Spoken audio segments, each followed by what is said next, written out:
তুই লিখলি না কেন? বলে লজ্জা করে। লেখ, লিখবে না। রুম্মান বলবে রব্বে কারীম তোমার এই বান্দা লিখতে চায় না, ও আল্লাহ লিখতে চায় না, কি ব্যবস্থা? জাহান্নামের একজন ফেরেশতা পাঠাও। জাহান্নামের একজন ফেরেশতা আসবে বিশাল একটা হাতুড়ি লইয়া। প্রিয় নবীজির বর্ণনায় আসছে, প্রিয় নবী বলেন এমন একটা হাতুড়ি লিবে ভাই, ওই হাতুড়ির এত বড় আকৃতি হবে, ওই হাতুড়ি দ্বারা যদি উহুদ পাহাড়ের উপর যদি একটা বাড়ি দেওয়া যেত, ওই পাহাড়টা মুহূর্তের মধ্যে ধুলার মতন মিশে যেত, ধুলায় মলিন হয়ে যেত, ধুলার মতো হয়ে যেত। এমন একটা হাতুড়ি লইয়া এই সত্য সবে মাত্র ইন্তেকাল করলো আল্লাহর বান্দা, এর শরীরের উপরে এত জোরে আঘাত করবে, প্রিয় নবী বলেন ওর শরীরটা টুকরো টুকরো হয়ে যাবে। আল্লাহ পাক বলেন মৃত্যু একবার, মৃত্যু বারবার নয়। লা ইয়ামুতু ফিহা ওয়ালা ইয়াহইয়া। মৃত্যু কয়বার? জোরে বলতে হবে কয়বার? মৃত্যু হলে একবার, বারবার মৃত্যু নাই। ওই ব্যক্তিটির পুরো শরীর টুকরো টুকরো হয়ে যাবে, আবার মহান রবের ইচ্ছায় পুরো শরীরটা কমপ্লিটে পরিণত হয়ে যাবে।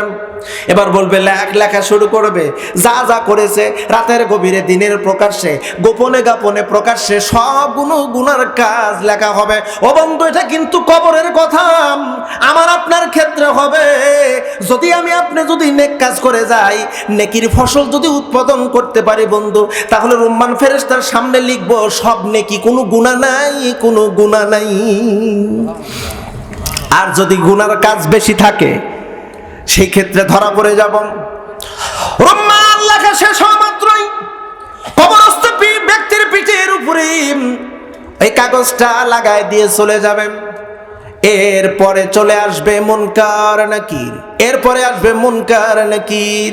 যদিও বর্ণনায় আসছে কবরস্থ ব্যক্তিকে একটা চাপ দিবে, কবরস্থ ব্যক্তিকে একটা চাপ দিবে।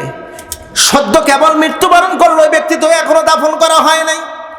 ওই ব্যক্তির লাশ সমুদ্রের ভিতরে, পানির ভিতরে, ওই ব্যক্তির লাশ কুমিরের পেটের ভিতরে, ওই ব্যক্তির লাশ বাঘের পেটের ভিতরে, সিংহের পেটের ভিতরে।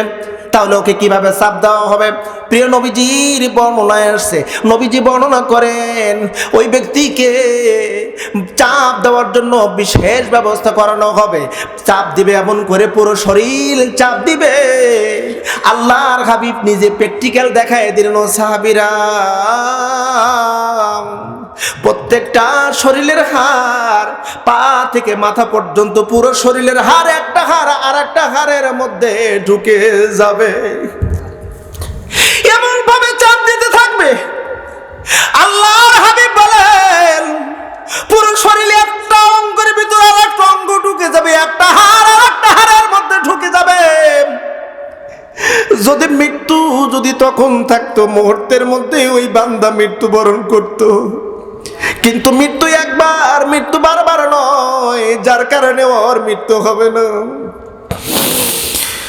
কবরের ভয়ঙ্কর আযাব। আল্লাহর হাবিব বলেন মুনকার নাকির এসে তিনটা প্রশ্ন করবে, যে প্রশ্নের ব্যাপারে আমরা সকলেই অবগত। অনেক মুসল্লি আছে এই তিনটা প্রশ্নের জবাব প্রতিদিন সকালবেলা মাগরিবের সময় আমরা তাসবিহ আকারে জিকির করি। মুনকার নাকির প্রশ্ন করবে মার রব্বুকা, তোমার রব কে ছিল? আমরা সবাই বলবো এক বাক্যে, আমরা জানি আমাদের রব কে। আল্লাহ। বলতে কষ্ট হচ্ছে? আর একবার বলুন, আমাদের রব কে? আমাদের রব আল্লাহ। এই কথাটা আমরা নির্দ্বিধায় বলে দিলাম। কিন্তু মুসলমান, রব শব্দটির অর্থ 69টি, তাফসিরে মাযহারির মধ্যে আসছে 69টি, ইবনে কাসিরের মধ্যে আসছে 63টি, তাফসির রুহুল কাবিরের মধ্যে আসছে 82টি, অন্যান্য তাফসিরের মধ্যে আসছে এর সংখ্যা বেশি করা হয়েছে। তাফসিরে তাবারির মধ্যে আসছে 84টি অর্থ। রব শব্দের অর্থ হলো 84টি। আপনি কাকে রব মানেছেন? কাকে সৃষ্টিকর্তা রব মানলেন? কাকে রিজিক দাতা রব মানলেন? কোন রবের আইন অনুযায়ী জীবন পরিচালনা করলেন? রবের আইন হলো চোরের শাস্তি, হাত কেটে দাও। রবের আইন হলো ডাকাতের শাস্তি, এক পাশের হাত অপর পাশের পা কেটে দাও। রবের আইন হলো জেনাকারী পুরুষ মহিলা যদি ধরা পড়ে, বিবাহিত যদি হয়, পাথর মেরে তাদেরকে দুনিয়া থেকে বিদায় করে দাও। আর যদি বিবাহিত হয় 100 দৌড়াঘাত করম। রবের আইন আপনি মেনেছেন নাকি ব্রিটিশের আইন মেনেছেন? আপনি কার আইন দিয়ে জীবন জিন্দেগি গঠন করলেন? মার রব্বুকা, তোমার রব কে ছিল? ইন্টারেস্টিং প্রশ্ন। প্রিয় বন্ধুরা ভালো করে খেয়াল করুন, ফেরাউন কিন্তু দাবি করেছিল আনা রব্বুকুমুল আলা, আমিও তোমাদের রব। কি রব দাবি করেছিল? সৃষ্টিকর্তা রব, রিজিকদাতা রব? না না, দাবি করেছিল আমি কিন্তু মিশরের আইনদাতা রব, আমার আইন অনুযায়ী মিশর চলবে। তাহলে রব শব্দের অর্থ কিন্তু আইনদাতা। অপ্রিয় বন্ধু, একটু বিবেক দিয়ে বিচার করেন, বিবেক দিয়ে বিচার করেন আমি কতটুকু রবের বিধান মোতাবেক চললাম। আমি যদি জীবন জিন্দেগি রবের বিধান মোতাবেক চলি, আমাকে প্রশ্নের জবাব দিতে হবে না। যার বিধান মোতাবেক চলেছি ওই রব আমার প্রশ্নের জবাব দিয়ে দিবে। আর আমি আপনি যদি রবের জীবন বিধান মোতাবেক না চলি, ওই দিন আমি আপনি বলবো হায় হাতালা আদরি, আমি কিচ্ছু জানি না, কিচ্ছু জানি না। আপনি যত তসবিহ পড়েন আর যত তসবিহ মুখস্থ করেন, লিখে রাখেন, রবের বিধান মোতাবেক জীবন যদি না গঠন করেন, মুনকার নাকিরের সামনে জবাব দেওয়ার কোনো সুযোগ থাকবে না। 2 নাম্বার প্রশ্ন করা হবে ওমান দীনুকা, তোমার জীবন ব্যবস্থা কি ছিল? দিন শব্দের অর্থ হলো জীবন ব্যবস্থা। দিন শব্দের অর্থ হলো জীবন ব্যবস্থা। ওমাইয়াবতাগি গায়রাল ইসলামি দীনাম, ইসলাম ব্যতীত অন্য কোন জীবন ব্যবস্থা তুমি যদি গ্রহণ করো, সকল ধর্মকে দিন বলা হয়েছে। দিন শব্দের অর্থ হলো জীবন ব্যবস্থা। এখন আপনি কোন দিনের উপরে অটুট ছিলেন? ইসলাম নামক দিন নাকি অন্য কোনো দিন? একটু ভালো করে খেয়াল করুন, ইসলাম নামক দিন কি আর অন্যান্য দিন কি একটু আপনাদেরকে বোঝাই। এই দিনটার শব্দের দ্বারা হলো জীবন ব্যবস্থা, আমার চলাফেরা, আমার ওঠা বসা, আমার চলাফেরা, আমার ওঠা বসা, আমার সংস্কৃতি, আমার অর্থনীতি, আমার পৌরনীতি, আমার ভূগোল নীতি, আমার শিক্ষানীতি, আমার রাষ্ট্রনীতি, আমার পারিবারিক নীতি, এটা কোন জীবন ব্যবস্থা দিয়ে গঠন করেছি? নেগেটিভ সেন্সে নেবেন না। আপনার যদি ছেলে জন্ম হয়, জন্ম নেওয়ার সঙ্গে সঙ্গে আপনি দেখা যায় ছেলের নাম রাখেন, আকিকা করেন, বিশাল একটা অনুষ্ঠান করেন, ডেক সেট বাজান, গান বাজনার অনুষ্ঠান করেন, এরকম ব্যবস্থা মনে হয় চৌপাকিয়া নাই? কথা বলেন, আছে না? মেয়েকে বিবাহ দিবেন, ছেলেকে বিবাহ দিবেন, আপনি গান বাজনার অনুষ্ঠান করে ছেলে মেয়ের বিবাহের ব্যবস্থা করলেন।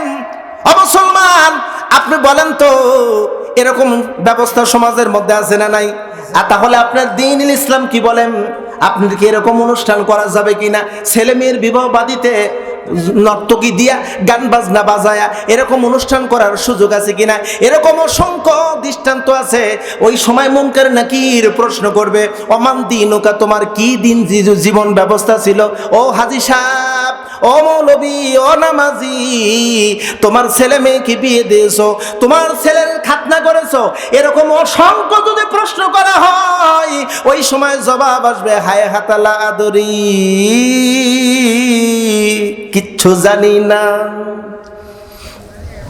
3 নাম্বার প্রশ্ন, অমান নাবিউকা অথবা মানহাজা রাজুলুন, তোমার নবী কে ছিল? কার আদর্শ দিয়ে জীবন ব্যবস্থা, তুমি কার আদর্শ অনুযায়ী, তুমি কার আদর্শ দিয়ে তোমার জীবন চরিত্র গঠন করেছো?